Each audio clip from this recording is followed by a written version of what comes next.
மகரம்.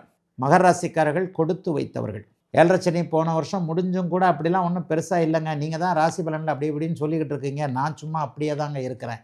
முதல் 5 மாதங்கள் இப்போது இருக்கக்கூடிய ஒரு ஸ்தம்பன, ஒரு மாதிரியான ஒரு முன்னேறவே முடியாத நிலைமைகள் நீடித்தாலும் கூட ஏப்ரல்ல இருந்து அப்படியே ஒரு மாதிரியாக உங்களுக்கு சில மாற்றங்கள் தெரிந்து மே மாதம் அது நடக்க ஆரம்பித்து ஜூன் மாதத்திலிருந்து பலனை அறுவடை செய்யக்கூடிய அமைப்புகள் இப்போது கண்டிப்பாக மகர ராசிக்காரர்களுக்கு உண்டு.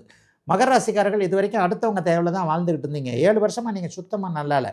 ஒன்றும் பொண்டாட்டி தேய்வு, இல்லைனா புருஷன் தேய்வு, அப்படி இல்லைன்னா அண்ணனோ அம்மாவோ அப்பாவோ தங்கச்சியோ அக்காவோ, இப்படி இரத்த உறவுகள் மற்றும் கணவன் மனைவி அமைப்புகளினால தான் கொஞ்சம் ஓரளவுக்கு வாழ்க்கையை தள்ளி கொண்டு போக முடிந்த அத்தனை மகர ராசிக்காரர்களும் சொந்த காலில் நிற்கக்கூடிய அமைப்புகள் இப்போது கண்டிப்பாக உங்களுக்கு உண்டு.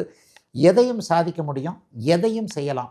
வேலையை விடலாம், அதை விட நல்ல வேலை கிடைக்கும். வேலையை விட்டுட்டு தொழில் ஆரம்பிக்கலாம். இனிமேல் தொழில் அமைப்புகள் உங்களுக்கு உண்மையிலே நல்லாயிருக்கும்.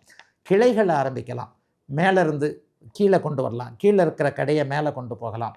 தெருமுனையில் கடை கிடைக்குமா, ஒரு நல்ல மெயின் இடத்துல கடை கிடைக்குமா, வியாபார ஸ்தலம் கிடைக்குமா, ஒரு தொழிலை மாற்ற முடியுமான்னு தடையாகி இருந்தவர்கள் எல்லாருக்குமே அதற்கான அத்தனை அமைப்புகளும் உருவாகக்கூடிய அமைப்பு இப்போது கண்டிப்பாக மகர ராசிக்காரர்களுக்கு உண்டு.